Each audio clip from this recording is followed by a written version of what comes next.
അങ്ങനെ കേരളം മുഴുവൻ രാത്രി ഉറങ്ങിയിട്ടില്ല എന്ന് പറയുന്നതാണ് ശരി. എല്ലായിടങ്ങളിലും, വീടുകളിൽ, ക്ലബ്ബുകളിൽ, ഹോട്ടലുകളിൽ, അല്ലെങ്കിൽ മൈതാനങ്ങളിലൊക്കെ വലിയ വലിയ സ്ക്രീനുകളൊക്കെ വെച്ച് മത്സരം കാണുകയായിരുന്നു. അർജന്റീന ജയിച്ചിരുന്നെങ്കിൽ ഒരുപക്ഷെ നമ്മൾ വൈകുന്നേരം വരെ ഈ വിജയാഘോഷം പറയേണ്ടി വരുമായിരുന്നു. അതുണ്ടായില്ല എന്നത് ഒരു കണക്കിന് കുറേ പേർക്കെങ്കിലും ആശ്വാസമാണ്. പക്ഷേ അർജന്റീന ആരാധകർക്ക് മത്സരം കഴിഞ്ഞ വഴി ടക്ക് ടക്ക് ടക്ക് എന്ന് പറഞ്ഞിട്ട് എല്ലാവരും അപ്രത്യക്ഷമായി. പിന്നെ ബാക്കിയുണ്ടായിരുന്ന സ്പെയിൻ ആരാധകർ മറ്റുള്ളവരുമൊക്കെയാണ് ആവേശ നിമിഷങ്ങളൊക്കെ പങ്കുവച്ചത്. അപ്പോൾ നമുക്ക് മലപ്പുറത്തേക്ക് പോകാം. തോൽവിയിൽ അല്പം നിരാശയൊക്കെ ഉണ്ടെങ്കിൽ സ്പെയിൻ അർഹിച്ച പ്രകടനമാണ്. അതാണ് അർജന്റീന ആരാധകരുടെ പ്രത്യേകത. സ്പെയിൻ കളിച്ചു, അവർ ജയിച്ചു. അപ്പോൾ സ്പെയിൻ അർഹിച്ച വിജയമാണ് സ്വന്തമാക്കിയതെന്നാണ് മലപ്പുറത്തെ ആരാധകരുടെ ഉള്ളിൽ ഇത്തിരി വിഷമമുണ്ടെങ്കിലും പറയുന്നത്. ചരിത്രത്തിലെ രണ്ടാം ലോക കിരീടം സ്വന്തമാക്കുന്നു. 2010 ശേഷം തകർന്നു പോയ അല്ലെങ്കിൽ വീണുപോയ ഒരു സ്പെയിൻ വീണ്ടും ഉദിച്ചു വരുന്നു എന്ന് തന്നെ പറയേണ്ടി വരുന്നു. സ്പെയിൻ ആരാധകരെ സംബന്ധിച്ച് വലിയ ആഹ്ലാദമാണ്. സ്പെയിൻ വളരെ നന്നായി കളിച്ചു. അവർ ജയം അറിയിക്കുന്നതാണ്. 3 ഗോൾ ജയിക്കുന്ന പറഞ്ഞിരുന്നു. നേരത്തെ പറഞ്ഞതാണ് ആ കളി എല്ലാവരും സ്പെയിൻ കളിച്ചു. അർജന്റീന ഇല്ല.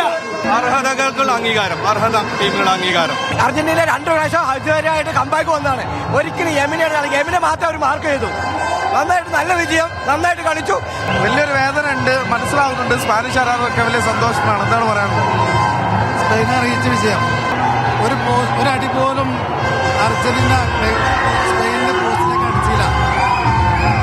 എന്ത് പറ്റുന്നറിയില്ല. ഇതല്ല നിങ്ങൾ അർജന്റീനതല്ല. എങ്ങനെയുണ്ട് വിജയത്തെ? എങ്ങനെ കാണുന്നു? വിജയം സൂപ്പർ. ഞാൻ പറഞ്ഞു ഈ ചെറുക്കന് എത്ര പ്രാവശ്യം ഗോൾ മിസ്സാക്കിയതറിയോ?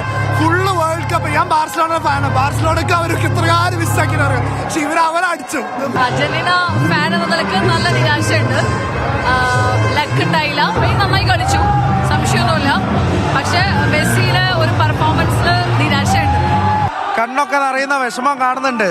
ഇല്ല, ഇന്ന് സ്പെയിന് അർജന്റീനയ്ക്കെതിരെ അത്രയും ശക്തമായൊരു കളിയാണ് കാഴ്ചവെച്ചത്. എനിക്ക് തോന്നുന്നു ഒരു നിമിഷം പോലും നമുക്കൊരു നല്ല രീതിയിലുള്ള കളി കാഴ്ചവെക്കാൻ പറ്റിയില്ല. അപ്പോ സ്പെയിനിന് കൺഗ്രാറ്റ്സ്, വേറെ ഒന്നും പറയാനില്ല. 10 ആള് വെച്ചിട്ട് നമ്മൾ 120 മിനിറ്റ് മാക്സിമം ശ്രമിച്ചു. ഒരു ഗോളേ ആയുള്ളൂ. അങ്ങനെ സമാധാനിക്കാം. ഇനിയസ്റ്റയും സാവിയും ഫെർണാണ്ടോ ടോറസും അടങ്ങുന്ന ആ ഗോൾഡൻ ജനറേഷന് ശേഷം പിന്നീട് തിരിച്ചടിയേറ്റൊരു സ്പെയിനെ കണ്ടു. പിന്നീട് വീണ്ടും ഒരു തിരിച്ചുവരവിൽ അവർ അമേരിക്കയിൽ നിന്ന് 2ാം വിശ്വകിരീടം ഉയർത്തുന്നു. അർജന്റീനയെ സംബന്ധിച്ചാണെങ്കിൽ തുടർച്ചയായ 2ാം ലോകകപ്പ് ഫൈനലാണ്. പക്ഷേ ഇത്തവണ ഭാഗ്യം ഒപ്പം ഉണ്ടായിരുന്നില്ല എന്ന് തന്നെ പറയേണ്ടി വരും. ഒപ്പം തന്നെ സ്പെയിനിന്റെ സമ്പൂർണ്ണ ആധിപത്യം നിറഞ്ഞ ഫുട്ബോളിന് മുന്നിൽ അർജന്റീന വീണു എന്നുള്ളതായിരിക്കാം അക്ഷരാർത്ഥത്തിൽ ശരി എന്നുള്ളത് തന്നെയാണ്. 15 അടി അവരടിച്ചിട്ടുണ്ടെങ്കിൽ ഒരടി പോലും അർജന്റീന ഗോൾ പോസ്റ്റിൽ അടിച്ചിട്ടില്ല. കൂടെ വന്നപ്പോ കംപ്ലീറ്റ് പോയി. തീർച്ചയായും അവിടുന്ന് കളി തിരിഞ്ഞു പോയി. പക്ഷെ പറയാതിരിക്കാൻ വയ്യ എമിലിയാനോ മാർട്ടിനസിന്റെ ഫോം. ഏകദേശം ഒരു 5 ഗോളിലാണ് ശരിക്കും അർജന്റീന തോൽക്കേണ്ടത്. How's the match and how's Spain's performance? Very brilliant game. Spain have dominated the game total. ചെന്നൈയിൽ നിന്നുള്ള ആരാധകരാണ്. അവരും സ്പാനിഷ് ആരാധകരാണ്. സ്പെയിനിന്റെ പ്രകടനത്തെ കുറിച്ച് പറയുകയാണത്. അർജന്റീന ആരാധകരെ സംബന്ധിച്ച് അവർ മൗനത്തിലാണ്. തുടക്കം മുതൽ തന്നെ വലിയൊരു വേദന അർജന്റീന ആരാധകരിൽ തന്നെ കാണുന്നുണ്ട്. അടുത്തൊരു സ്പെയിൻ ജേഴ്സിക്കാരനുണ്ട്. എല്ലാ സന്തോഷമുണ്ടോ? നല്ല സന്തോഷമുണ്ട്. എങ്ങനെയുണ്ടായിരുന്നു പ്രകടനം? ആകെ നല്ല കളിയായിരുന്നില്ല. അർജന്റീന ബോളേ തൊട്ടില്ല.